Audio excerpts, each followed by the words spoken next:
Subscribe करें हमारे YouTube channel को और बेल आइकन को प्रेस करें हमारे लेटेस्ट वीडियोस को देखने के लिए।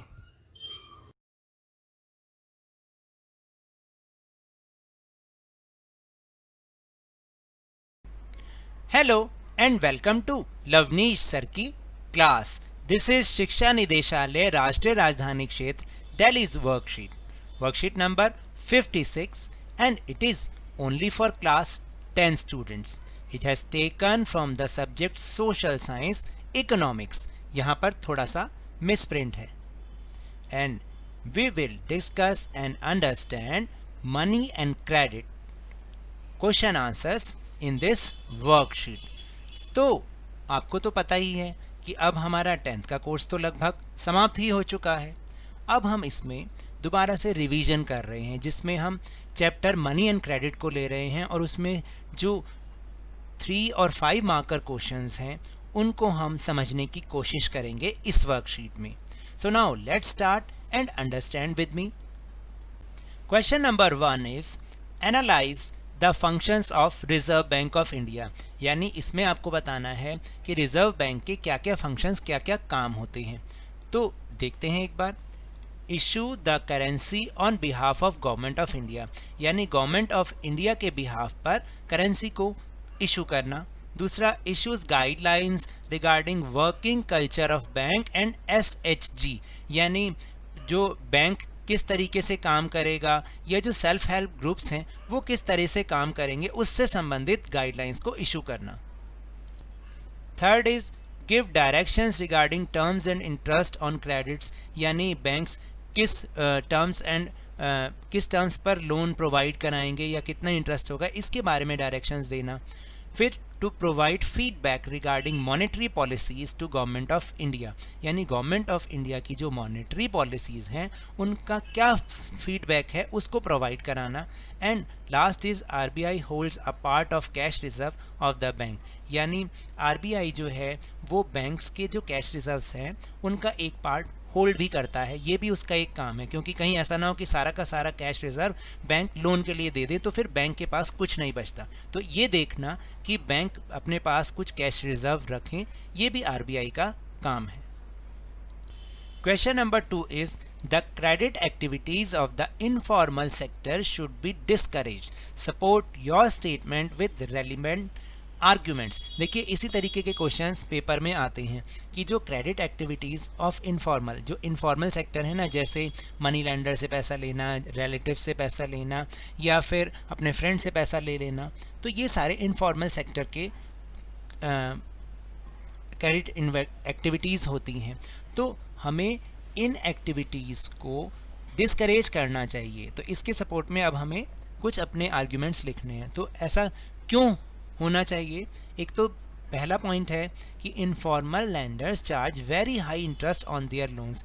जो इनफॉर्मल लैंडर्स होते हैं ना, जो अनौपचारिक रूप से जो पैसा देते हैं, वो क्या करते हैं, अपने लोन्स पर हाई इंटरेस्ट चार्ज करते हैं। फिर there are no boundaries and restrictions, और उन पर कोई बाउंड्रीज या रिस्ट्रिक्शंस नहीं होती। वो कितना भी अपने नियम बना सकते हैं, अपने रूल्स बना सकते हैं, उसके लिए कोई बैरियर नहीं है। In certain cases, the higher interest rate for borrowing can mean that the amount to be repaid is greater than the income of the borrowers. यानी कई केसेस में तो क्या होता है कि ये जो हायर इंटरेस्ट होता है ना, जो उधार जब लिया जाता है उसके लिए जो इंटरेस्ट चार्ज किया जाता है, कई बार वो इतना ज़्यादा हो जाता है कि जो उसकी इनकम होती है उधार लेने वाले की, वो उससे भी ज़्यादा हो जाता है। This could lead to increasing the debt trap. Therefore, credit activities of the informal sector should be discouraged. यानी इस तरह से क्या होता है कि धीरे धीरे वो व्यक्ति डेट ट्रैप यानी ऋण जाल में फंसता चला जाता है। इसीलिए ये जो इनफॉर्मल सेक्टर की क्रेडिट एक्टिविटीज़ हैं उन्हें डिस्करेज किया जाना चाहिए। Third question is how are self help groups important for the poor people, give your views. जैसा कि हमने लेसन में समझा था कि सेल्फ हेल्प ग्रुप क्या होते हैं और वो गरीब लोगों के लिए क्यों ज़रूरी है, इस पर आपको अपने विचार देने हैं। तो answer is self help groups, SHGs means self help groups. Basic idea is to provide financial resource for the poor through organizing the rural poor, especially women, into small help groups. देखिए, तो इसका जो basic idea होता है वो यही होता है कि जो पुअर लोग हैं उनको फाइनेंशियल रिसोर्स प्रोवाइड कराना। किस तरह से कि जो जितने भी रूरल पुअर हैं उनको एक जगह इकट्ठा करके, खास तौर से जिसमें औरतें हैं, उनको छोटे छोटे स्मॉल हेल्प ग्रुप में ऑर्गेनाइज करके उन्हें फाइनेंशियल रिसोर्स या फाइनेंशियल एड प्रोवाइड कराना इस सेल्फ हेल्प ग्रुप का बेसिक आइडिया है। It organizes the rural poor especially women into small self help groups। ये क्या करता है, जो ग्रामीण जो गरीब लोग हैं गांव में रहने वाले, खास तौर से उसमें जो औरतें हैं, उनको स्मॉल सेल्फ हेल्प ग्रुप में उनको ऑर्गेनाइज यानी संगठित करना। It collects saving of the members. ये क्या करते हैं कि जितने भी मेंबर्स हैं उनकी सेविंग को कलेक्ट कर लेते हैं। It provides loans without collateral, यानी किसी भी गारंटी के बिना, कोलेट्रल का मीन्स गारंटी के बिना ये लोन प्रोवाइड कराते हैं। It provides timely loans eight reasonable rate of interest. सबसे बड़ी बात इसमें ये है कि ये बहुत ही रीजनेबल रेट ऑफ इंटरेस्ट पर और समय समय पर, मतलब सही टाइम पर, जो टाइम जिस पे चाहिए होता है उसी पर वो लोन प्रोवाइड करा देते हैं। It also provides a platform to discuss various social issues, और साथ साथ ये अपने आपस के जो सोशल इश्यूज होते हैं उनको भी डिस्कस करने के लिए एक प्लेटफॉर्म प्रोवाइड कराता है। कौन? Self help group. Now the question number 4। Question number 4 is why are the most of people in India still dependent on informal sector of credit for loan। देखिए, इसमें 3 मार्क्स वाले क्वेश्चन भी हैं और 5 marker भी हैं, तो इसलिए जो 5 मार्कर क्वेश्चन है उनके हमें 5 पॉइंट्स लिखने ही पड़ेंगे, इसलिए क्वेश्चन थोड़ा सा लंबा हो सकता है। तो इसका मतलब है कि इंडिया में ज़्यादातर लोग आज भी जो इनफॉर्मल सेक्टर ऑफ क्रेडिट के लिए ही क्यों डिपेंडेंट हैं, यानी वो बैंक से या जो फॉर्मल सेक्टर होता है लोन लेने का वहाँ पर नहीं जाते, बल्कि वो किसी साहूकार से या मनी लैंडर से या फ्रेंड से या किसी से भी वो लोन लेने के लिए आज भी वो निर्भर रहते हैं। ऐसा क्यों? तो इसके there are so many reasons. तो first reason is there is need for collateral और complicated paper work for formal sources of credit which the rural poor are not capable of providing. तो इसका जो सबसे बड़ा रीज़न है वो ये रीज़न है कि उनके पास गारंटी देने के लिए कुछ नहीं होता उसके लिए, है ना। और या जो फॉर्मल सोर्सेज ऑफ क्रेडिट होते हैं, जैसे बैंक से लोन लेना है तो आपको वहाँ पर पेपर वर्क करना पड़ेगा या वो गारंटी की डिमांड करते हैं। तो ये सब जो रूरल पुअर पीपल होते हैं उनके पास ये चीज़ नहीं होती, ना वो इसको प्रोवाइड करवा पाते हैं। पहला रीज़न ये है।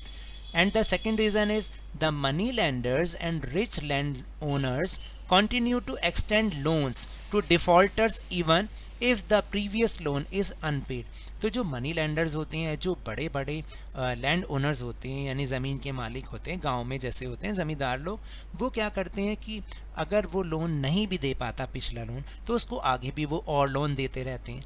तो इसलिए भी जो ज़्यादातर लोग जो हैं वो ऐसे लोगों के पास ही जाते हैं लोन लेने के लिए क्योंकि इजीली मिल जाता है। And the third one is the banks are mostly unwilling to lend loans to small farmers because the repayment of loans is depend on the income from farming. In case of crop failure repayment becomes impossible. देखिए, तीसरा जो reason है वो ये है कि ज़्यादातर bank जो होते हैं गाँव में, वो जो स्मॉल फार्मर्स होते हैं ना, उनको लोन देने के लिए वो अनिच्छुक ही होते हैं, उनको देते नहीं हैं। क्यों? क्योंकि उनको पता है कि जो रीपेमेंट ऑफ लोन होगा वो किस पे डिपेंड होता है, जो उनकी फार्मिंग से इनकम होगी, और अगर कहीं उनकी जो फसल ख़राब हो जाए तो शायद रीपेमेंट भी उनकी मिलनी बहुत मुश्किल हो जाएगी, इसलिए बैंक उनको लोन देते ही नहीं। तो इसलिए वो क्या करते हैं, मनी लैंडर से या जो इनफॉर्मल सेक्टर होता है वहाँ से वो लोन लेने के लिए तैयार रहते हैं। फोर्थ रीज़न है दे आर हेजिटेंट और and unsure about the functioning of banks. तो क्या करते हैं वो लोग, हेजिटेंट मतलब बहुत ज़्यादा झिझकते हैं या उनको पता ही नहीं होता कि बैंक की फंक्शनिंग क्या है, बैंक कैसे काम करते हैं, कैसे लोन लेना है। And the last one is they may not have access to banks in their villages. और ये भी हो सकता है कि उनके गाँव में कोई बैंक हो ही ना जिससे कि वो वहाँ जाकर उस तक पहुँच वो लोन ले सकें। Question number 5 is What do you understand by terms of credit? ये बहुत important question है। How it may vary for person to person। तो इसका मतलब है कि सबसे पहले हमें ये पता होना चाहिए कि टर्म्स ऑफ क्रेडिट होता क्या है और ये पर्सन टू पर्सन क्यों अलग अलग होता है।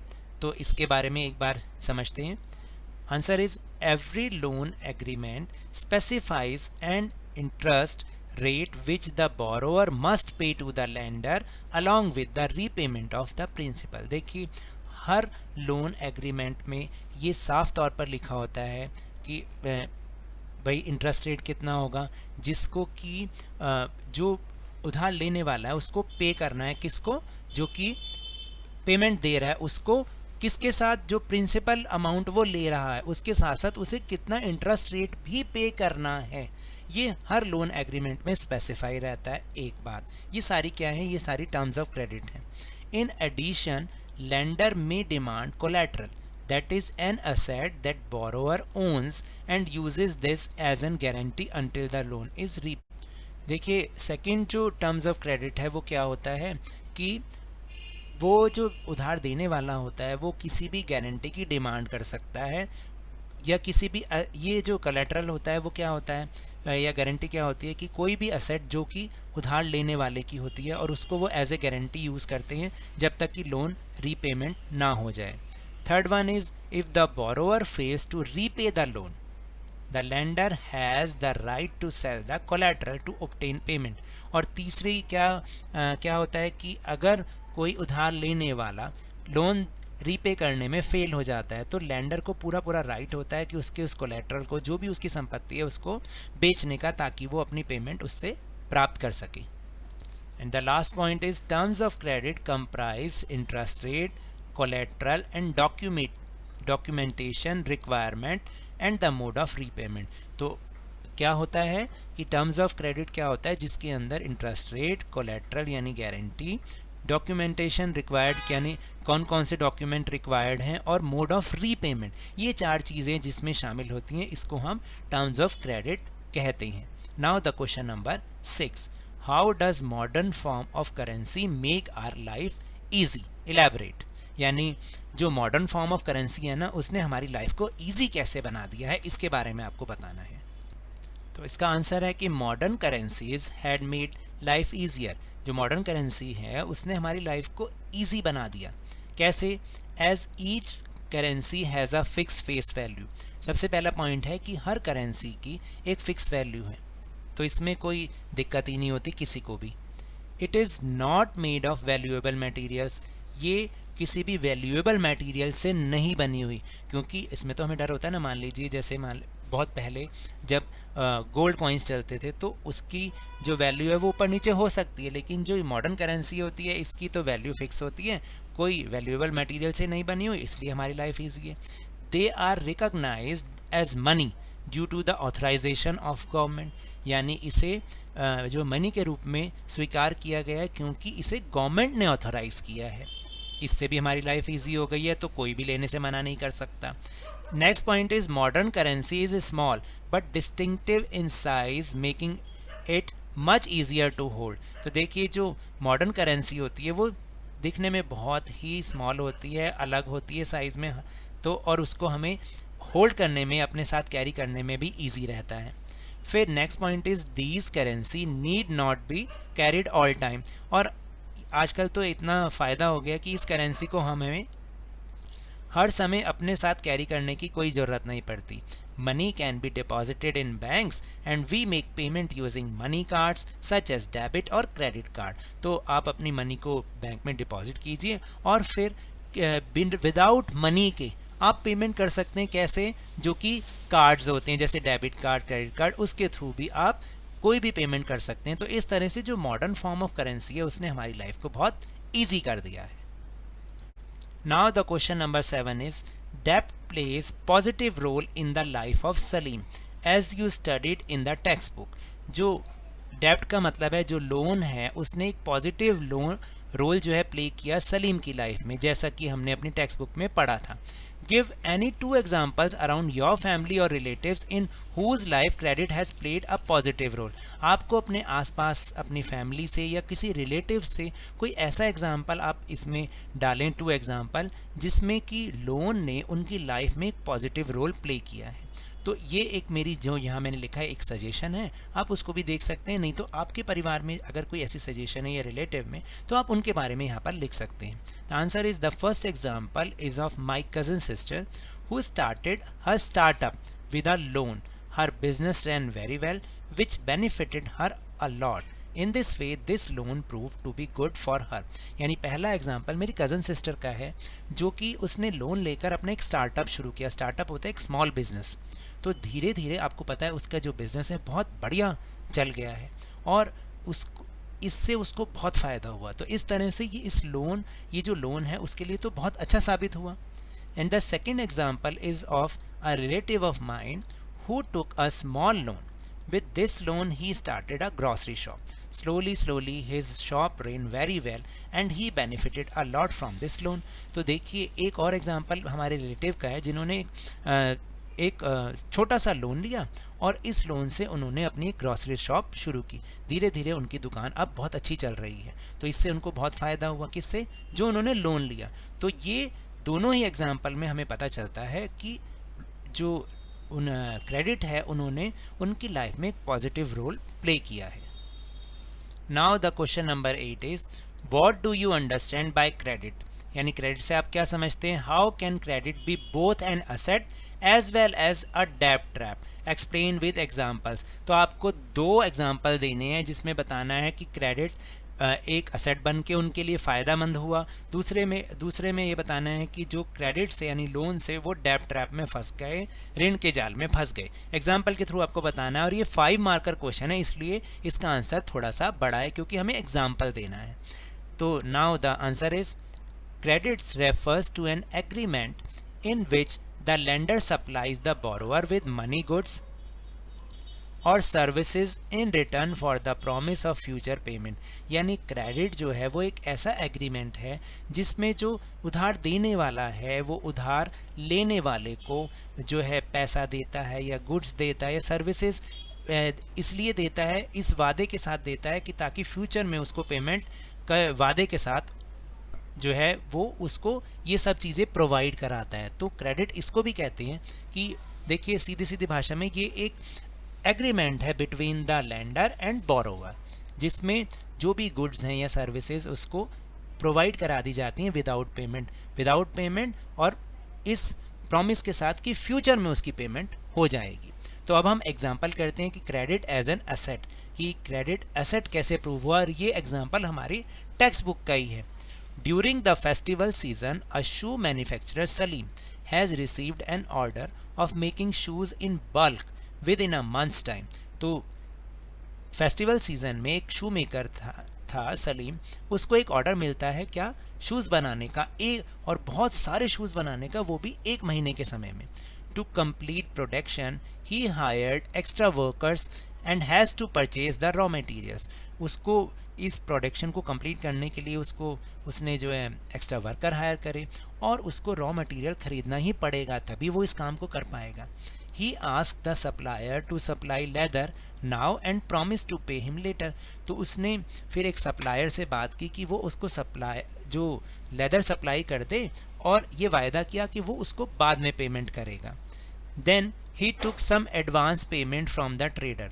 तो इसके बाद वो क्या करता है कि जो ट्रेडर जिससे उसको ऑर्डर मिला उससे वो एक एडवांस पेमेंट में ले लेता है. By the end of the month he is able to deliver the order, make a good profit and repay the money he had borrowed. तो 1 महीने के बाद वो अपना ऑर्डर पूरा कर पाता है, सारा ऑर्डर दे भी देता है और उसके बदले वो एक बहुत गुड प्रॉफिट कमाता है और जो उसने मनी उधार ली थी वो उसको भी वो रीपे कर देता है. तो इस केस में तो जो क्रेडिट है यानी लोन है वो उसके लिए असेट प्रूव हुआ. Now the example of credit as डेब्ट ट्रैप यानी ऋण जाल के रूप में लोन कैसे प्रूव हुआ. A farmer Swapna pick up loan from a moneylender to meet the expenses of cultivation. यानी एक फार्मर थी स्वप्ना जिसने लोन लिया. किस लिए लिया कि ताकि वो अपनी खेती बाड़ी के जो भी खर्चे हैं उसको पूरा कर पाए. But unfortunately the crop is hit by the paste and fails.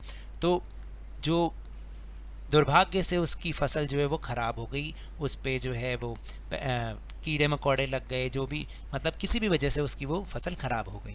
So she is unable to repay the loan and डेब्ट ग्रोज लार्जर विद इंटरेस्ट। तो इससे क्या हुआ कि अब वो लोन को रीपे करने में असमर्थ हो गई और धीरे धीरे जो उसका कर्जा था वो और बड़ा होता गया, वो भी इंटरेस्ट के साथ, और इस तरह से वो डेब्ट ट्रैप में फंस गई। तो इस यहाँ पर उसके लिए उसने नेगेटिव रोल प्ले किया। Now the last question, source based questions. ये 4 मार्कर क्वेश्चन है। अक्सर पेपर में अब हमें देखने को मिलता है कि बोर्ड एग्जाम में ये इस तरीके के क्वेश्चन भी आते हैं।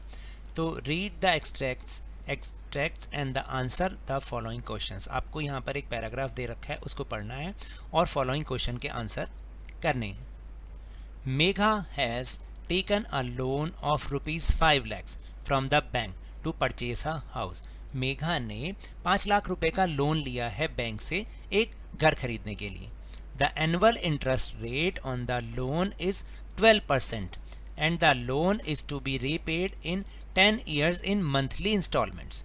तो जो रेट ऑफ इंटरेस्ट उसने लिया, यानी 5 लाख के ऊपर उसको 12% उसका रेट ऑफ इंटरेस्ट एनुअली लगा और उसको 10 सालों में मंथली इंस्टॉलमेंट में इसे रीपे करना है।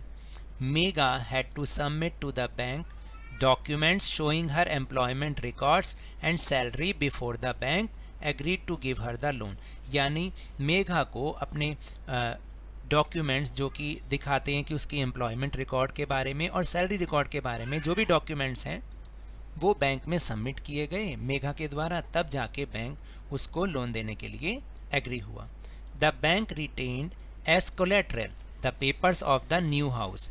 तो बैंक ने एज ए गारंटी उसके नए हाउस के पेपर्स को गिरवी के रूप में रख लिया, गारंटी के रूप में रख लिया, which will be return to Megha only when she repays the entire loan with interest. यानी उसको वो जब वापस होंगे जब सारा का सारा लोन विद इंटरेस्ट मेघा वापस रीपे कर देगी। तो fill the following details of Megha's housing loan. अब आपको उसके डिटेल्स, फॉलोइंग डिटेल्स जो है उसको फिलअप करना है। जैसे लोन अमाउंट इन रुपीज़, कितना लोन उसने लिया? 5 लाख रुपीज़।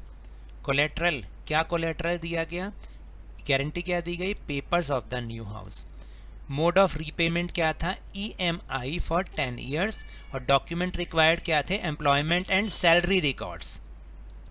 तो इस तरह से इसके आंसर करने हैं। So now that's all for this worksheet. अगर मेरे इस तरह समझाने से आपको थोड़ा सा भी समझ में आया हो तो इस चैनल को ज़्यादा से ज़्यादा सब्सक्राइब कीजिए, लाइक कीजिए और बहुत ज़्यादा शेयर भी कीजिए। और हाँ, मेरे साथ इसी तरह वर्कशीट को समझते रहिए, लेकिन ध्यान और मन लगाकर पूरी मेहनत और लगन के साथ पढ़ते रहिए। And if you want to protect from corona virus then please wear a mask, क्योंकि जब तक दवाई नहीं तब तक कोई ढिलाई नहीं। Thank you very much.